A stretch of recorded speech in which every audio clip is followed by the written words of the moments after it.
Here's a video to help you finish off the mouth for the Sock Monkey pattern by Nicole Montgomery. We start when we have our knitted piece done. The ends are flat like this. They're not, see how the white part is not connected to each other. So what you want to do is you want to take your tail. By the way, I've already woven in all the tails that are just in the middle of the mouth here. So I'm just left with one white and one red tail from each end.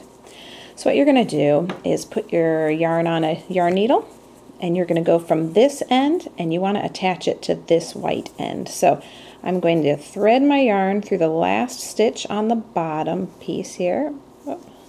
So I thread it through the top. I'm kind of doing a duplicate stitch type of technique here if you're familiar with that. Thread it through the top and the bottom, and then I bring it back around and I thread it through this same stitch that it came out of.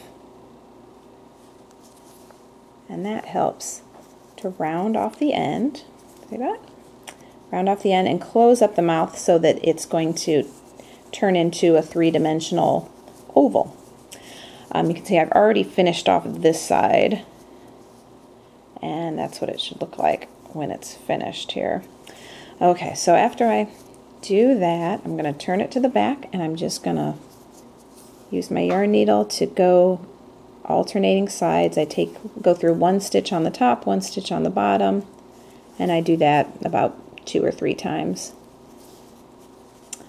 Then I'm going to bring the yarn back to the front. I'm going to choose a stitch that's on the edge here, and I'm going to bring my tail through that edge, and that's where I'm going to start when I go to sew it onto my hat. Meanwhile, I have to tighten up this red yarn and weave in this end. So we're going to put the red yarn on the needle. And you can see that if I pull this tight, that kind of cleans up the red yarn there.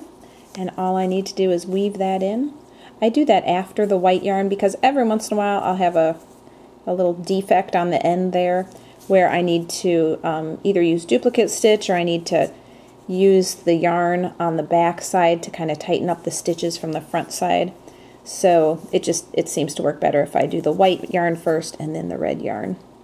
So I'm just weaving this tail in, and after that's done, now I have a three-dimensional oval, kind of looks like half of an egg, and that's what you're going to use a little fiber fill stuffing and sew that right onto your hat.